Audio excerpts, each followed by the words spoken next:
श्री गुरुभ्यो नमः।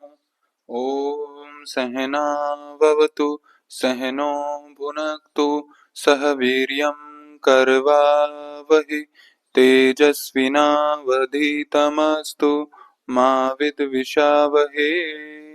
ओम शांति शांति शांति। सभी को तो आज का जो हमारा अगला टॉपिक आता है मैथमेटिक्स में वो है ट्रिग्नोमेट्री। तो जैसा कि आप सभी को पता है कि हर एक पेपर का डीप एनालिसिस हम करते हैं और उसके आधार पर अभी तक ये एक क्वेश्चन पूछा गया है। सारे ईयर्स के पीवाईक्यू देखने के बाद एक क्वेश्चन ये हमें मिला है इस टॉपिक के ऊपर, और कभी उस पैटर्न पर दोबारा क्वेश्चन रिपीट भी नहीं हुआ है। ठीक है, तो उसी तरीके से आपको इसको ये लेना है।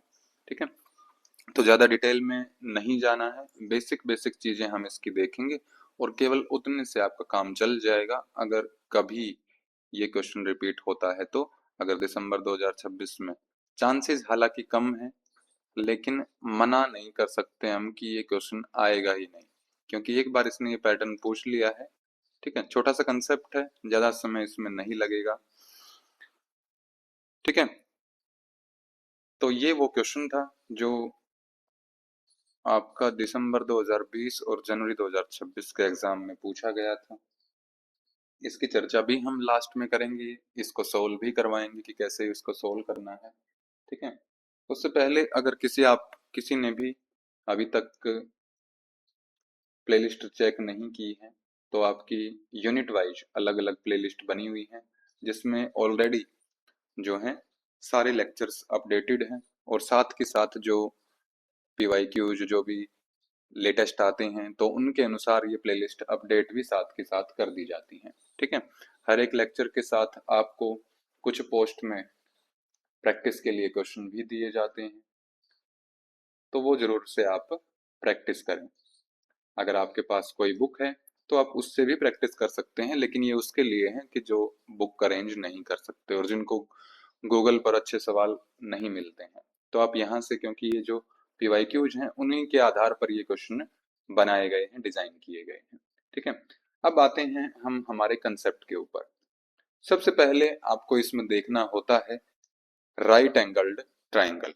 और उससे पहले भी मैं बताऊं कि किस टाइप के क्वेश्चन जो आज की क्लास से उसको अटेंड करने के बाद आपके सोल्व हो जाएंगे। तो सबसे पहले होंगे जो आपके लेडर और वॉल से संबंधित, यानी कि सीढ़ी और दीवार से संबंधित जितने भी सवाल होते हैं वो आपके लग जाएंगे कि एक दीवार के साथ एक सीढ़ी लगी हुई है तो उनका एंगल या फिर उनका डिस्टेंस आपसे पूछ लेते हैं।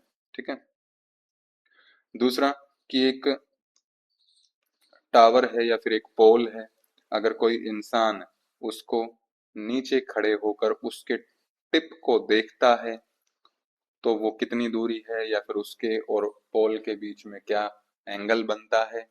तो ये सारी प्रॉब्लम यहाँ से आपकी सोल्व हो जाएंगी। तीसरा इसमें पैटर्न बनता है कि एक पोल है और सूर्य मान लिया, सूर्य देवता यहाँ पर है, तो इसकी एक परछाई जो है यहाँ पर बनेगी, तो इस परछाई की क्या लेंथ होगी। ठीक है, तो पोल एंड शेडो, इस पैटर्न के सवाल भी आपके हल हो जाएंगे।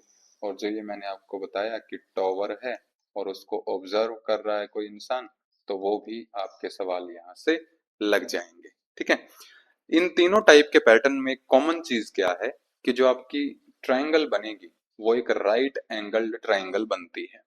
अब क्या मतलब है इस राइट एंगल्ड ट्रायंगल का, तो राइट एंगल हम बोलते हैं 90 डिग्री के एंगल को। तो 90 डिग्री का एंगल कहाँ पर बन रहा है इसमें, तो ये आप देख ही रहे हो कि यहाँ पर बन रहा है। ठीक है, तो इसी के हम कंसेप्ट जान लेते हैं कि जो राइट एंगल के बिल्कुल सामने वाली साइड होती है, भुजा होती है एक त्रिभुज में, एक ट्रायंगल में, जो राइट एंगल के सामने वाली क्या होती है, साइड होती है, इसको हम क्या बोलते हैं, क्या बोलते हैं इसको? हाइपोटेन्यूस।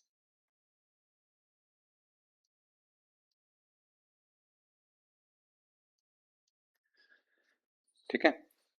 जो 90 डिग्री का एंगल बनाती है और वर्टिकल लाइन है, इसको हम बोलते हैं परपेंडिकुलर। और जो बची हुई है नीचे जो हॉरिजॉन्टल है, इसको हम बोलते हैं बेस। ठीक है। क्वेश्चंस में आपको इसकी जगह पर लिखा मिल सकता है ग्राउंड। परपेंडिकुलर की जगह पर आपके आ जाएंगे दीवार आ जाएगी, कोई पोल आ जाएगा, कोई टावर आ जाएगा। ठीक है। तो ये आप अब आराम से रूल आउट कर सकते हैं। ठीक है। ये मतलब होता है एक राइट एंगल्ड ट्राइंगल का। और इसमें एक सिंपल सा फॉर्मूला आपको याद रखना होता है। क्या है वो फॉर्मूला? कि हाइपोटेन्यूस का स्क्वायर, यानी कि इसको रिप्रेजेंट किया जाता है h के साथ, परपेंडिकुलर को रिप्रेजेंट किया जाता है p के साथ, बेस को रिप्रेजेंट किया जाता है b के साथ। तो हाइपोटेन्यूस का square is equal to perpendicular square upon में बेस का स्क्वायर। ठीक है। दूसरे शब्दों में इसको ऐसे भी हम लिख सकते हैं कि h is equal to under the root perpendicular square upon में बेस का स्क्वायर। ठीक है। अभी के लिए आप इस स्लाइड पर आपको ये जो चीजें मैंने बताई हैं कि किस साइड को क्या बोला जाता है, ठीक है, राइट एंगल का मतलब क्या होता है, और ये फॉर्मूला, ये तीन चीजें आप इस स्लाइड से याद रखेंगे। ठीक है। फिर अगली बात आती है हमारी कि दो तरीके की सिचुएशन हमारे सामने बनती हैं। क्या? कि एक मैं एग्जांपल लूं कि ये कोई पोल है या फिर कोई टावर है, ये इसका टिप है, तो मैं यहाँ पर लिखूं टिप ऑफ पोल। कोई इंसान यहाँ पर खड़ा है और इस टिप को वो देख रहा है। ठीक है। यानी कि ऊपर की तरफ देख रहा है। तो ऊपर की तरफ अगर देख रहा है वो, तो इसको हम बोलते हैं, यहाँ पर आपका जो एंगल बनेगा वो बनता है एंगल ऑफ एलिवेशन। और ये एंगल होगा कौन सा? तो ये मैंने आपको बता दिया कि ये है आपकी हॉरिजॉन्टल लाइन, यानी कि बेस, हॉरिजॉन्टल लाइन। एक तो इसके बीच में बनता है, एक बनता है आपका लाइन ऑफ साइट। तो जो हाइपोटेन्यूस होता है, यानी कि किस लाइन में वो देख रहा है, तो इस लाइन में देख रहा है वो, तो इसको हम लाइन ऑफ साइट भी बोल सकते हैं, जो आपका हाइपोटेन्यूस था। ठीक है। तो इन दोनों के बीच में जो एंगल बनता है उसको हम एंगल ऑफ एलिवेशन बोलते हैं। तो ये वाला एंगल आपका हो जाएगा। ठीक है। दूसरी बात आती है कि मान लिया कि वो किसी ऊंची जगह पर वो इंसान खड़ा है। ठीक है। तो ऊंची जगह पर खड़ा है, तो मान लिया यहाँ पर है, और उसके नीचे कोई वस्तु है, यहाँ पर कोई वस्तु है, अपने नीचे वो देख रहा है। ठीक है। तो चलो यहाँ पर लिख लेते हैं सबसे पहले कि ये क्या है, एंगल ऑफ एलिवेशन। ठीक है। तो ऐसे ही लाइन ऑफ साइट अब हमारी बन जाएगी ये।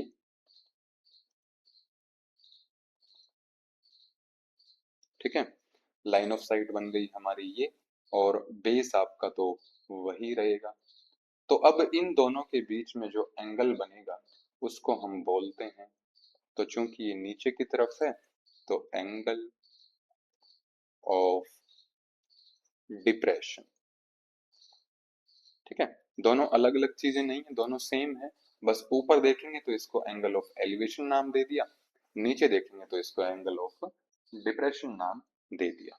ठीक है। तो यही तीनों चीजें यहाँ पर लिखी गई हैं कि एंगल ऑफ एलिवेशन क्या होता है, एंगल ऑफ डिप्रेशन क्या होता है, और लाइन ऑफ साइट क्या होती है। कि ये एंगल है जो हॉरिजॉन्टल लाइन के बीच में और लाइन ऑफ साइट के बीच में बनता है जब हम अपवर्ड देखते हैं, यानी कि ऊपर की तरफ जब देखते हैं। ठीक है।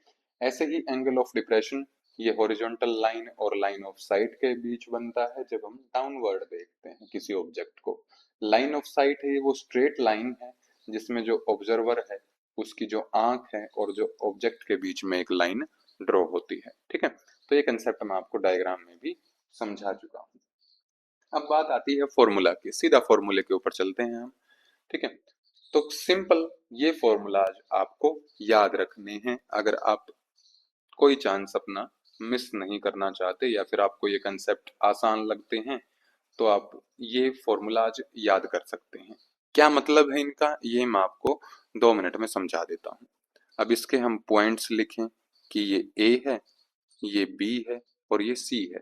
ठीक है, तो ए सी क्या था, ऊपर बता कर आया हूं मैं, ये था आपका हाइपोटेनस। ए बी ये बेस है और बी सी ये है परपेंडिकुलर। ठीक है, तो अब साइन थीटा का मतलब क्या है कि परपेंडिकुलर अपॉन में हाइपोटेनस। परपेंडिकुलर है आपका सी बी अपॉन में hypotenuse A C. Cos theta, तो बेस बेस है आपका ए बी, हाइपोटेनस है ए सी, तो ये हो जाएगा। परपेंडिकुलर अपॉन में बेस ये है टेन थीटा, परपेंडिकुलर है आपका सी बी और बेस है ए बी। ठीक है, तो ये लेंथ की बात हो रही है फिलहाल। ठीक है, फिर है कोसेक थीटा, तो हाइपोटेनस अपॉन में परपेंडिकुलर, हाइपोटेनस है आपका ए सी, परपेंडिकुलर है बी सी। फिर है सेक थीटा, हाइपोटेनस अपॉन में base, hypotenuse again A C, base है आपका ए बी। कॉट थीटा ये है बेस अपॉन में परपेंडिकुलर। ठीक है, तो बेस अपॉन में परपेंडिकुलर, बेस क्या है ए बी है, परपेंडिकुलर ये बी सी है। ठीक है, तो ऐसे आप इसको निकाल सकते हैं। ठीक है, अब क्या मतलब है इनका, तो मतलब के लिए आपको ये टेबल और याद करनी पड़ेगी कि अगर साइन थीटा का आप फॉर्मूला लगाते हैं या फिर कोस थीटा का लगाते हैं या फिर टेन थीटा का लगाते हैं, तो वो लगाने के बाद अगर वैल्यू आपको 1/2 मिलती है तो इसका मतलब है कि एंगल 30 डिग्री बन रहा है वहां पर। अगर कोस थीटा लगाने के बाद आपको अंडर द रूट 3/2 वैल्यू मिल रही है तो अगेन एंगल 30 डिग्री। ऐसे ही टेन थीटा में 1 अपॉन में अंडर द रूट 3 मिल रही है तो 30 डिग्री एंगल बन जाएगा। ठीक है, तो ऐसे ही ये पूरी टेबल है कि 1/√2 अगर ये आपका साइन थीटा में वैल्यू आती है तो इसका मतलब एंगल बन रहा है 45 डिग्री।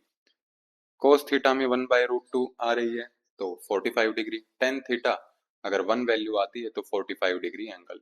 साइन थीटा में अंडर द रूट 3/2 है तो 60 डिग्री, कोस में 1/2 और टेंजेंट थीटा अगर अंडर द रूट 3 मिलता है तो इसका मतलब 60 डिग्री एंगल बन रहा है। ठीक है, फिर साइन थीटा की वैल्यू अगर 1 आती है तो 90 डिग्री एंगल है, कोस थीटा की वैल्यू अगर 0 आती है तो 90 डिग्री एंगल है, टेन थीटा की वैल्यू अगर इनफाइनाइट आती है तो 90 डिग्री एंगल है। ठीक है, तो ये इसका मतलब है दोनों टेबल्स का। दोनों टेबल्स यहाँ एक साथ में लिख दी गई है, तो इसको आप अच्छे से एक बार देख लेंगे। ठीक है,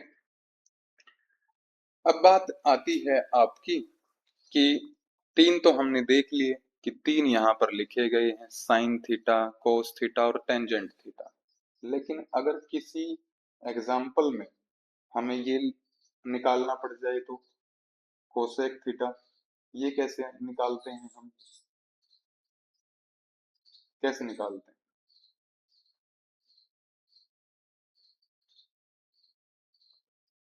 तो इनके भी अपने फॉर्मूले होते हैं, तो वो फॉर्मूले आप देख लेंगे अब।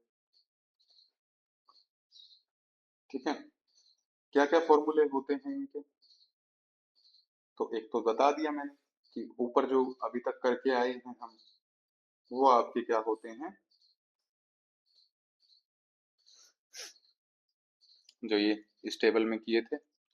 एक दूसरा आता है हमारा कि कोसेक थीटा कैसे निकालेंगे, कि यहाँ पर वैल्यू आप कैसे देखेंगे। तो कोसेक थीटा हम निकालते हैं 1/sin थीटा। ऐसे ही सेक थीटा निकालते हैं 1/कोस थीटा, और जो कोट थीटा है ये निकालते हैं 1/sin टेंजेंट थीटा। ठीक है, यानी कि इनकी वैल्यू आपको अपोजिट कर देनी है कि साइन थीटा की वैल्यू अगर आप अपोजिट करेंगे तो ये आपका कोसेक थीटा बन जाएगा, कोस थीटा की वैल्यू को अपोजिट करेंगे तो सेक थीटा बन जाएगा, टेंजेंट थीटा की अगर वैल्यू को अपोजिट करेंगे तो ये कोट थीटा आपका बन जाएगा। ठीक है, ऐसे आप निकाल सकते हैं। मतलब क्या है कि जैसे मान लिया आपका जो वैल्यू आई है टेंजेंट थीटा की, वो आई है 1/√3। तो 1/√3 अगर टेंजेंट थीटा की वैल्यू है तो इसका मतलब एंगल बन रहा है 30 डिग्री। ठीक है, लेकिन अब कोट थीटा आपने निकाला तो कोट थीटा की मान लिया वैल्यू आई √3, लेकिन इस टेबल में कहीं पर भी कोट थ्री नहीं है, सॉरी कोट थीटा नहीं है। तो आप इसको टेंजेंट थीटा में चेंज करेंगे, टेंजेंट थीटा क्या हो जाएगा 1/√3। तो अब इसकी वैल्यू आप टेबल में देख लेंगे। ठीक है, तो इसका मतलब आपको ऐसे चेंज करना पड़ेगा। अगर cot theta, sec theta, cosec theta में आपकी वैल्यू निकलती है तो आप साइन, कोस और टेंजेंट थीटा में उनको चेंज करेंगे और इस टेबल में उनको वैल्यूज को चेक कर लेंगे। ठीक है, तो ये थे हमारे इसमें कंसेप्ट। केवल इतना ही आपको देखना है, ज्यादा मुश्किल चीजें आपके लिए नहीं है। ठीक है, अब बात आती है कि क्वेश्चन को कैसे अटेम्प्ट करें इसको, कि जो क्वेश्चन दिया गया था कैसे निकालें इसको। तो स्टेटमेंट को रीड कीजिए। If a 30 metre ladder is placed against a 50 metre wall, तो 15 मीटर की एक दीवार है, इसके ऊपर 30 मीटर की एक सीढ़ी इस तरह रखी गई है कि जो वॉल का टॉप है, ऊपरी किनारा है, जो सीढ़ी का ऊपरी किनारा है, वो दोनों आपस में केवल टच करते हैं। ठीक है, तो यानी कि कंसेप्ट वही है कि कितना एंगल बन गया 90 डिग्री का, यानी कि राइट एंगल्ड ट्राइंगल ये बन गई है। ठीक है, दीवार की इसने हाइट दे दी 15 मीटर और जो सीढ़ी है इसकी लेंथ दे दी 30 मीटर। पूछा है इसने angle of the wall is, और हिंदी में अगर देखें तो दीवार का उन्नयन कोण क्या होगा। ठीक है, तो उन्नयन कोण हिंदी में बोलते हैं एंगल ऑफ एलिवेशन को, या फिर एंगल ऑफ वॉल भी इसको बोल सकते हैं। ठीक है, तो अब दो तरीके से आपका ये क्वेश्चन बन सकता था। पहला इसने पूछ लिया कि एंगल ऑफ एलिवेशन बताइए, सीधा सीधा आपको ये भी लिख सकता था। ठीक है, एक इसने पूछा कि हिंदी में तो लिख दिया इसने दीवार का उन्नयन कोण, लेकिन इंग्लिश में इसने मेंशन नहीं किया कि क्या वाकई में इसने एंगल ऑफ एलिवेशन बोला है, लेकिन यहाँ पर लिख दिया इसने एंगल ऑफ वॉल। ठीक है, तो एंगल ऑफ वॉल, जाहिर सी बात है ये तो आपसे पूछेगा नहीं क्योंकि ये ऑलरेडी आपको पता है कि 90 डिग्री है। तो दीवार का एक ही एंगल बचा, तो ये एंगल इसने आपसे पूछा है कि कितना बनेगा। ठीक है, लेकिन जब वो साइन थीटा हम निकालते हैं या फिर कोस थीटा या फिर टेंजेंट थीटा, तो उसमें हम जो कुछ भी निकालते हैं तो वो हमारा या तो एंगल ऑफ एलिवेशन निकलता है या फिर एंगल ऑफ डिप्रेशन निकलता है, और वो एंगल हमारा होता है ये। ठीक है, यही एंगल होता है, लेकिन इसने पूछा है दूसरे वाला एंगल, तो निकाल लेंगे हम।